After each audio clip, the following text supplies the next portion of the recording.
Bonjour, je suis Guillaume Sanchez, chef étoilé du restaurant Nezo et on est à l'Académie Mandar.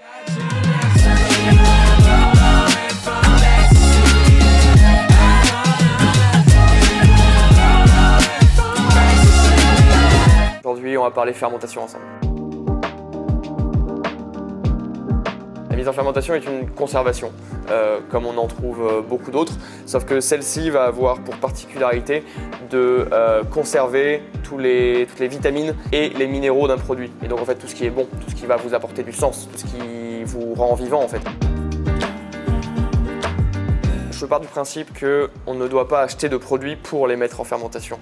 La mise en fermentation est la suite logique d'une non-consommation d'un produit. C'est-à-dire que vous allez acheter un produit, choisir, le sourcer en fonction d'un producteur, d'un terroir, le cuisiner si jamais le besoin est là. Et si jamais il vous reste en fait une carotte, des légumes dans un frigo que vous n'avez pas utilisé, c'est là que va intervenir la mise en fermentation.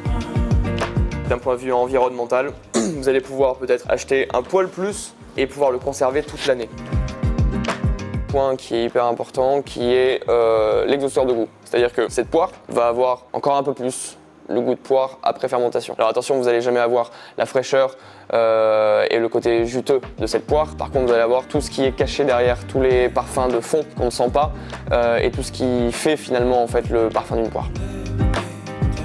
Lors d'une mise en fermentation, vous allez avoir le goût A, du coup, qui est le goût de ce topinambour que les gens connaissent, qui va être un goût assez terreux, très légumier. Le goût B, ce qui va devenir en fait, est principalement dû à votre environnement et à la façon dont vous allez le mettre en fermentation. C'est-à-dire que ce goût terreux en fait, va devenir un goût beaucoup plus acide, beaucoup plus frais, qui est dû tout simplement en fait, à une transformation des sucres qui sont présents naturellement dans ce légume en acide. C'est le principe de la fermentation, c'est-à-dire qu'on va réussir à demander à des bactéries de transformer une protéine en acide aminé, ainsi de suite. C'est-à-dire que quoi qu'il arrive, vous allez avoir une transformation du goût.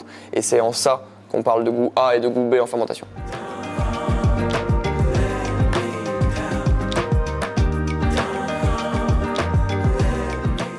La fermentation des légumes, du coup, c'est la base du solfège dans la fermentation, c'est-à-dire que tout le monde peut le faire, c'est hyper accessible, hyper simple. Ensemble, on va avoir plusieurs applications que vous allez pouvoir faire chez vous rapidement et efficacement.